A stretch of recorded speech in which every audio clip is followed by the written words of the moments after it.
गुरुदेव दत्त. श्री स्वामी समर्थ. श्री गुरुचरित्र अध्याय 12. काशी क्षेत्र संन्यास. गुरु शिष्य परंपरा. ओम श्री गणेशाय नम. श्री सरस्वती नम.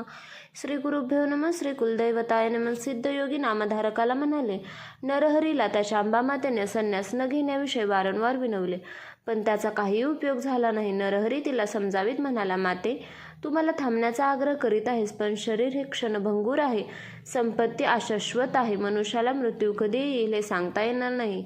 म्हणून हा देह आहे तोपर्यंत धर्मसंग्रह करावा.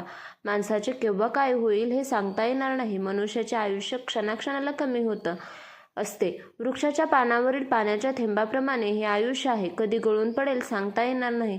समुद्राकडे धावणारी नदी मागे फिरत नाही, त्याचप्रमाणे आयुष्य परत मिळत नाही.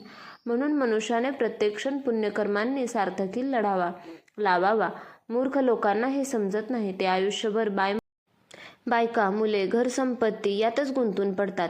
ज्याला यमप्रिय आहे त्याने खुशाल संसारात नाही तर आळसात आयुष्य घालवावे, पण ज्याला आत्मज्ञान हवे असेल, मोक्ष मुक्ती मिळवायची असेल, त्याने विलंब न लावता धर्मसाधना करावी. मी तेच करणार आहे, म्हणून तू मला अडवू नकोस.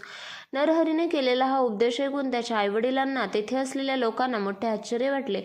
आपला मुलगा इतक्या लहान वयात जीवनाचे केवढे तत्वज्ञान सांगतो हे पाहून आई वडिलांना धन्यता वाटली. अंबा नरहरीला म्हणाले, बाळा, तू आमचे कुलदैवत आहेस. मला 4 पुत्र होतील असे तू वचन दिले होतेस, पण माझा यावर विश्वास बसत नाही. त्याला मी काय करू? माझी तुला एक विनंती आहे. मला 1 पुत्र होईपर्यंत तू आमच्याजवळ राहावेस, मग मी तुला जाण्यास परवानगी देईन. माझा शब्द मोडशील तर मी प्राणत्याग करेन. त्यावर नरहरी हसून म्हणाला, माते, माझे बोलणे सत्यच होय. तुला एकच काय 2 पुत्र होईपर्यंत मी तुझ्याजवळ राहीन. तुला 2 पुत्र झाले की मी तीर्थयात्रेस निघेन. मी 1 वर्षभर तुमच्याजवळ राहीन. मग नरहरी 1 वर्ष आई वडिलांच्या जवळ राहिला. 7 वर्षाचा नरहरी सर्वांना वेद शिकवू लागला. 7 वर्षाचा हा मुलगा 4 वेद शिकवतो हे पाहून लोक थक्क झाले. मोठमोठे विद्वान लोक नरहरीचे शिष्य बनून वेद शिकू लागले. स्वतःला षटशास्त्री म्हणविणारे लोकही नरहरीकडे येऊन लागले. त्यामुळे नरहरीची कीर्ती सर्वदूर पसरली.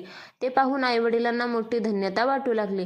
काही दिवसांनी अंबा गरोदर राहिली. 9 मास पूर्ण होताच तिला जुळे 2 पुत्र झाले. नरहरीचा आशीर्वाद खरा ठरला. सद्गुरूचे वचन खोटे कसे ठरेल? पुत्र प्राप्तीने आईवडिलांना अतिशय आनंद झाला. 1 वर्षाची मुदत पूर्ण होताच नरहरी मातेला म्हणाला, माते, तुझी इच्छा पूर्ण झाली आहे. तुझे हे 2 पुत्र शतायुष्य होतील. तुला आणखी 2 पुत्र व 1 कन्या होईल. तुम्हाला कधीही काही कमी पडणार नाही. तुम्ही सर्वजण सुखात राहाल. तुमचे पुत्र तुमचे आयुष्यभर उत्तम सेवा करतील. तुम्ही माझे स्मरण करताच मी तुम्हाला भेटेन. तुम्ही जन्मोजन्मी शिवाची आराधना केली आहे, त्याची भावभक्तीने प्रदोष पूजा केली आहे. सुख समृद्धी, यश, कीर्ती, इहलोकी सौख्य, परलोकी मोक्ष मुक्ती, याचबरोबर तुमच्या कुळात सत्वपुरुषाचा जन्म हे भक्तीचेच फळ आहे. हे सर्व काही तुम्हाला प्राप्त होईल. आता मी 30 वर्षांनी तुम्हाला सर्वांना पुन्हा भेटेन. आता मला जाण्याची परवानगी द्या. सर्वजण नरहरीच्या पाया पडले. सर्वांच्या मनात त्याच्याबद्दल अपार श्रद्धा होते, प्रेम होते, कौतुक होते, आदर होता. सर्वजण त्याला वंदन करून आपापल्या घरी गेले. नरहरी काशीला निघाला. माधव व अंबा त्याला निरोप देण्यासाठी गावाच्या वेशीपर्यंत गेले. तेथे नरहरीने त्या दोघांना श्रीपाद श्री वल्लभ व श्री दत्तात्रय रूपात दर्शन दिले. त्या दोघांना धन्य धन्य वाटले. त्यांनी त्याला साष्टांग नमस्कार केला. नरहरी बद्रिकाश्रमाकडे निघाला, पण त्या अगोदर तो काशीला गेला.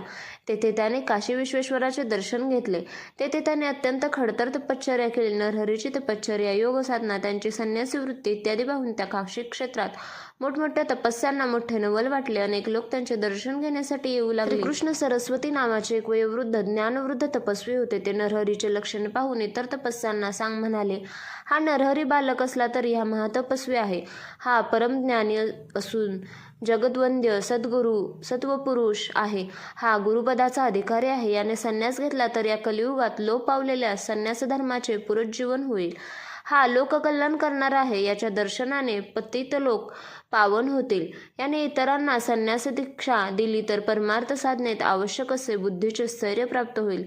यासाठी याने अगोदर स्वतः संन्यास घ्यावयास हवा, असे श्रीकृष्ण सरस्वतींनी सांगितले असता सर्व संन्यासी तपस्वी नरहरीला भेटून म्हणाले, या कलियुगात संन्यास घेणे निश्चित मानले जाते. हे अत्यंत अयोग्य आहे. पूर्वी शंकराचार्यांनी संन्यास धर्माला प्रतिष्ठा दिली होती. तेच कार्य आता तुम्हाला करावे लागणार आहे. यासाठी तुम्ही ही संन्यास दीक्षा घेऊन या प्राचीन परंपरेचा उद्धार करा. नरहरीने विनंती मान्य करून कृष्ण सरस्वतींना गुरु मानून विधिवत संन्यास दीक्षा घेतली. ते नृसिंह सरस्वती झाले. सिद्धमुनींनी असे सांगितले असता नामधारकाने त्यांना विचारले, नरहरी म्हणजे साक्षात त्रयमूर्ती दत्तात्रयांचे अवतार ते गुरुचेही गुरु जगद्गुरू असताना त्यांनी दुसरा गुरु का केला? त्यावर सिद्धयोगी म्हणाले, पूर्वी भगवान विष्णूंचा अवतार असलेल्या श्रीरामांनी वसिष्ठांना गुरु केले, त्याचप्रमाणे भगवान योगेश्वर श्रीकृष्णांनी सांदीपनींना गुरु केले. यामुळे गुरुपदाची प्रतिष्ठा वाढली, गुरु शिष्य परंपरा अबाधित ठेवली. हेच कार्य नरहरीने केले. नामधारकाने विचारले, हे गुरु कृष्ण सरस्वती कोण? त्यांची गुरुपरंपरा मला सांगा. नामधारकाने असे विचारले असता सिद्धयोगी म्हणाले, मूळ गुरु भगवान श्रीशंकर. त्यांनी विष्णूला उपदेश केला. श्री विष्णूंचा शिष्य ब्रह्मदेव होय.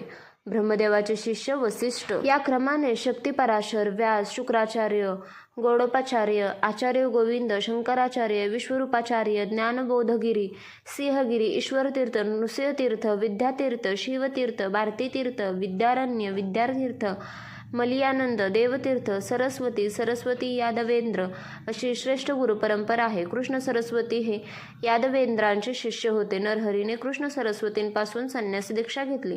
यांना नृसिंह सरस्वती असे नाव देण्यात आले. नृसिंह सरस्वतींनी काशी क्षेत्री काही दिवस राहून अनेकांना संन्यासी दीक्षा दिली व ज्ञानाचे मोठे कार्य केले. मग ते बद्रिका आश्रमाकडे गेले. त्यांना अनेक शिष्य मिळाले. मार्गात त्यांनी अनेक तीर्थक्षेत्रांचे दर्शन घेतले. संगमाचे दर्शन घेऊन ते प्रयागक्षेत्री गेले. प्रयागक्षेत्री असताना त्यांना माधव नावाचा ब्राह्मण भेटला. त्याला ब्रह्मज्ञानाचा उपदेश करून संन्यास दीक्षा दिली व त्याला माधव सरस्वती असे नाव दिले.